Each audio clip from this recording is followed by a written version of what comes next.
Welcome to the fifth session of Creative Aging, the spiritual practice of growing older with God. The most important part of our lives are not our families, our finances, our work, our next holiday. The most important part of our lives are our souls. I always think of Jesus' words when he writes, I think it's in Mark chapter 8, verse 36, what does it profit a man or a woman if they gain the whole world and forfeit their own souls, lose their souls? I wonder if you agree with Jesus when he says that. I wonder what your honest answer is. Would you consider your soul to be the most important part of your life? Our answer is not usually what we say. Our answer is usually in how we spend our money, our time, our energy, how we relate to others, how we relate to God.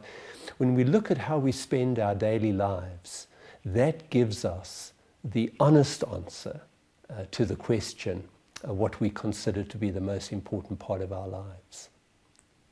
If we're going to speak today, as we are, about our souls, we need to have some understanding of what we mean when we use the word soul.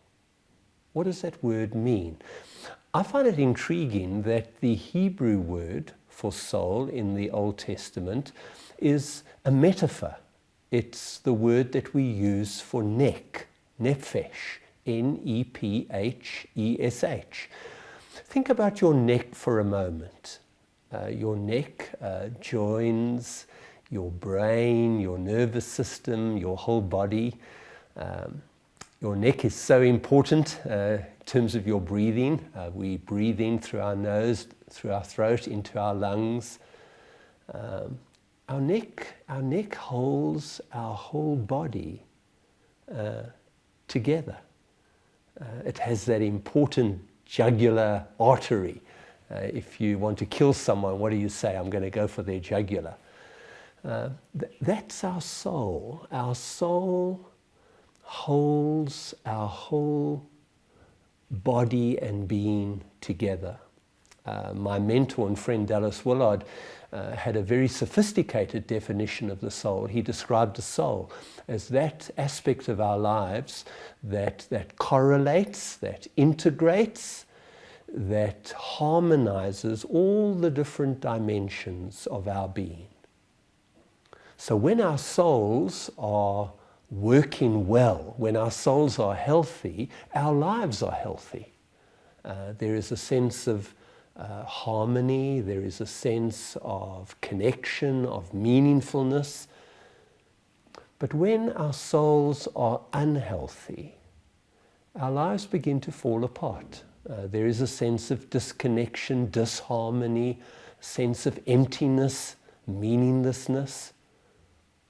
And that's why the soul is so important. It's the deepest part of our lives. When we speak of something touching our soul, we mean it's touching us most deeply.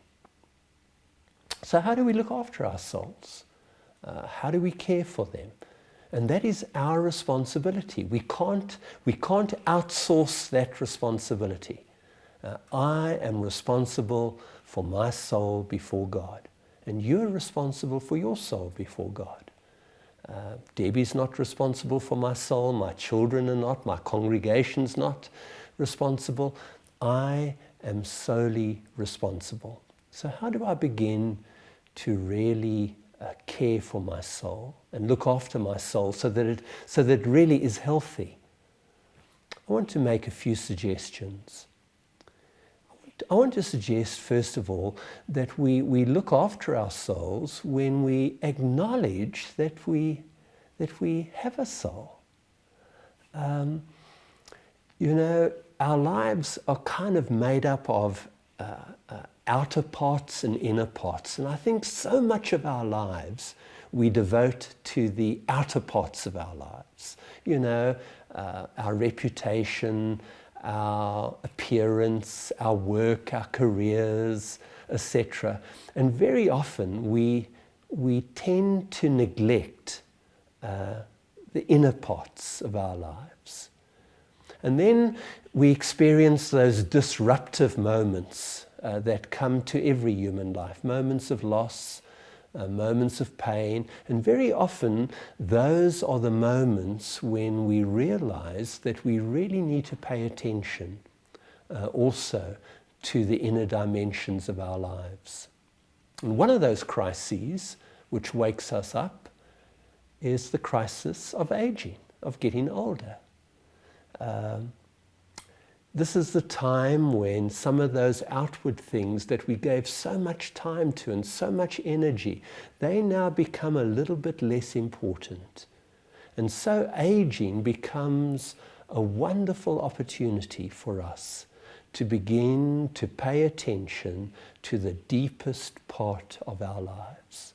So I hope that you will acknowledge your soul. That in Genesis it says that God breathed his breath into us and we became living souls. Will you acknowledge that today?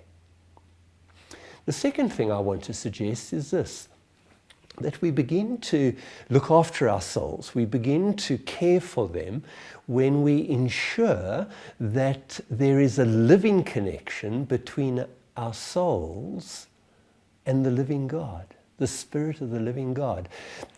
We have been created by God for God. Our souls are thirsty for God. I love the words of the psalmist. I think it's Psalm 63 where he says, my soul thirsts for the living God. Deep down in all of our lives, there is this thirst for God. You know, so often I hear people use two words, and every time they use these two words, it's as if I'm listening to their souls. They will say to me something like, Trevor, you know, there's something missing in my life, something missing. You know, the family okay, I've got some money in the bank, we're going on some nice holidays, but still there's something missing. And whenever I hear those two words, I know that I'm listening to someone's soul. Now, the best way that I know of really ensuring a living connection with the living God is to place our trust in Jesus Christ and to begin to follow him. I really mean that. It's when I put my confidence in Christ, when I begin to follow him and get to know him and love him, that he leads me into the very heart and life of God. I love those words of Jesus where he says, you know, take my yoke upon you. I am gentle, I'm humble in heart, but take my yoke upon you. And then he says this, you will find rest for your souls. But not only rest, we'll find restoration, we'll find healing, we'll find freedom. Our souls will find their true home. The last thing I want to say is this, that we care for our souls when we begin to really deepen that connection with God that we find in Jesus Christ. You know, real friendships don't develop overnight. They take time. They have ups and downs. They go through different seasons, and they require a bit of effort. And it's exactly the same, that when we enter into this friendship with God through Jesus Christ, we need to begin to really grow that relationship. And I want to just offer a few practical tips that I hope will be helpful. You know, we care for our souls and we care for our relationship with God when we begin to build moments of silence and solitude into our lives. Our souls crave silence and solitude. Have you often wondered why your husband likes to go fishing? He just sometimes likes to, be out there on the beachfront on his own. That's his soul. It's a need of the soul. That's why you sometimes go and sit in a coffee shop on your own. And it's a time when you just want to catch your breath, and it's a time to catch up with your soul, as it were. We need times like that. But we also need to plan intentional moments of retreat, moments when we're able to have extended times in the quietness, in the silence, in the solitude. And it's in those moments of silence and solitude that we begin to listen to our souls. We begin to hear their longings. We get to know our souls. We get to know their fears. We get to know what they long for. I hope that you will always make some time in the silence and the solitude to care for your soul. And then another little tip is to have some soul friends. Not acquaintances, but real soul friends. People that you can talk deeply with. I really trust that the group that you're in at the moment is becoming a place for real soul friendship to develop, to speak about the matters of the soul. The last tip I want to give is this. I'm learning as I grow older to let go a little bit more, to surrender. Our souls need to just let go and to trust. To let go of loved ones, to give them space, to let go of outcomes. I don't have to control everything. To let go of always having to have the last word. Just learning to let go and to trust. To trust God's presence in my life as the deepest reality. Will you care for your soul? How's it going with your soul right now? How would you describe the condition of your soul? Is it healthy? Is it unhealthy? Is it connected? Is it disconnected?